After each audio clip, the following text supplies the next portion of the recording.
O médico do século XVII era inútil, mas decorativo.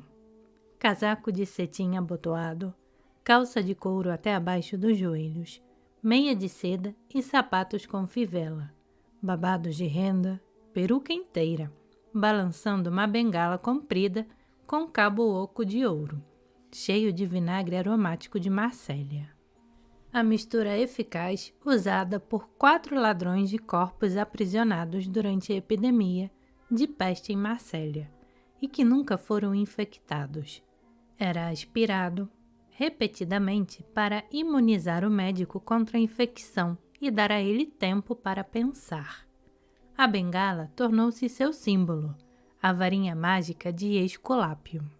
A Bengala de Cabo de Ouro, de 1827, é a biografia indiscreta de uma bengala com brasão de armas, usada sucessivamente por 5 médicos da moda, depois de 1689. Primeiro foi John Radcliffe, que deu a Oxford a Câmara Radcliffe, a Biblioteca Radcliffe e a Enfermaria Radcliffe. Era médico de Guilherme III, que era impaciente, rabugento, bebia muito e devorava as raras ervilhas verdes sem oferecer nenhuma à rainha. Não era fácil tratar o rei. Para sangrá-lo, o médico precisava de autorização do conselho privado. O arrogante Radcliffe teve uma desavença com Sir Geoffrey Kinnear por causa de uma porta de jardim usada pelos dois. Sir Geoffrey podia fazer o que quiser com a porta, exceto pintá-la. Ao que o artista respondeu através do seu cavalariço: diga ao Dr. Radcliffe que posso aceitar qualquer coisa dele, menos cuidados médicos.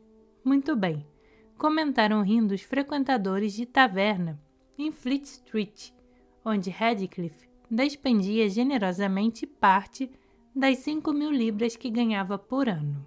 Mais tarde, Sir Geoffrey pintou a cena. O Guinness chegou com a restauração, arredondando os honorários dos médicos pagos pelos nobres. Embora só tivesse sido cunhado depois de 1813, o Guinness continuou como a elegante unidade monetária dos médicos até a divisão decimal do dinheiro em 1971. As despesas de viagem por carruagem eram extras. A consulta de um médico de Londres, em Pitlochry, custava 1.500 guinéus. Quando tinha 60 anos, Radcliffe se apaixonou e foi alvo de charges na imprensa. Quando a rainha Anne morreu, ele estava com gota, e o parlamento o culpou por não atendê-la, mas Radcliffe se desculpou devidamente, morrendo 3 meses depois. Nunca li Hipócrates em toda a minha vida, disse Radcliffe secamente para um jovem médico que perguntou se ele lia Hipócrates em grego. O senhor não precisa, disse imediatamente o jovem. O senhor é o próprio Hipócrates. Assim, Richard Mead providenciou para ser herdeiro da clínica e da bengala, com cabo de ouro de Radcliffe. Mead começou a curar as pessoas pelo correio, escrevendo receitas por meio Guinness na Coffee House em Covent Garden, sem se dar ao trabalho de ver os pacientes. No fim do dia, ele ia para Batson. Ganhava 7.000 libras por ano.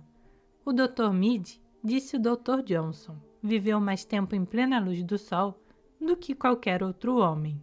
A bengala, que amaciava as palmas daqueles médicos de dedos de ouro, está agora no Colégio Real de Médicos, fundado por Thomas Linacre, um fellow de All Souls, Oxford, que conseguiu com Henrique VIII carta patente para os clínicos em 1518, 22 anos antes de os cirurgiões conseguirem. O colégio tinha autoridade para expulsar da prática médica os charlatães, monges, artesãos e mulheres que provocavam sofrimento intensos, danos e destruição em muitos súditos do rei, especialmente aqueles incapazes de discernir os charlatães dos verdadeiros médicos. Essa autoridade era realmente exercida. Em 1630 e 1637, mandou cortar as orelhas de 2 curandeiros não qualificados.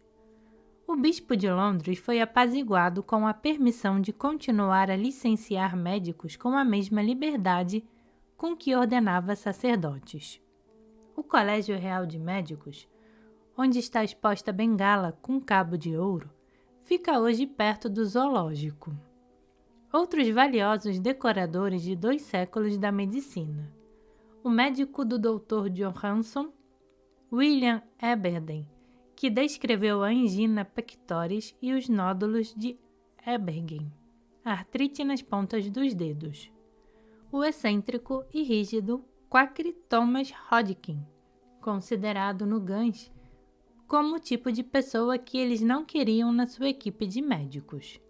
Ele se contentou com o cargo de curador do hospital-museu, onde descobriu, em espécimes patológicos, o aumento simultâneo do baço no abdômen e glândulas linfáticas espalhadas pelo corpo. Durante 33 anos, ninguém deu atenção a essa correlação, até que o médico do Gus, Sir Samuel Wilkins, a ressuscitou e honestamente a denominou doença de Hodgkin. A doença que provoca tontura, desequilíbrio e surdez de um dos ouvidos, descrita por Prosper Ménière, da Instituição de Surdos Mudos de Paris, um mês antes de morrer de gripe. Sir William Whitney Gould, baronete, médico da Rainha Vitória, sensatamente suspeitava da eficácia de todos os medicamentos e escreveu Reumatismo tratado com água de menta. Ele tratou o príncipe de Gales de febre tifoide. Não existia tratamento. E criou aforismos. Não uma febre tifoide, mas um homem com febre tifoide. O médico trata um paciente, não uma doença. Selvagens explicam, a ciência investiga. Sobre uma neurótica difícil, a senhora X é ela mesma multiplicada por 4. Um século depois, Sir William tornou-se alvo de acusações absurdas dos caçadores do herói folclórico inglês Jack o Estripador. Naquele outono sinistro de 1888, Gould estava com 71 anos. Havia sofrido uma crise de isquemia cerebral um ano antes e padecia de artrite em todo o seu corpo napoleônico, o que sugere que ele devia ter meios mais confortáveis de passar as noites do que se escondendo nas vielas de Whitechapel, iluminadas a gás e esfaqueando prostitutas. Ele deixou 344 mil libras, um recorde na profissão.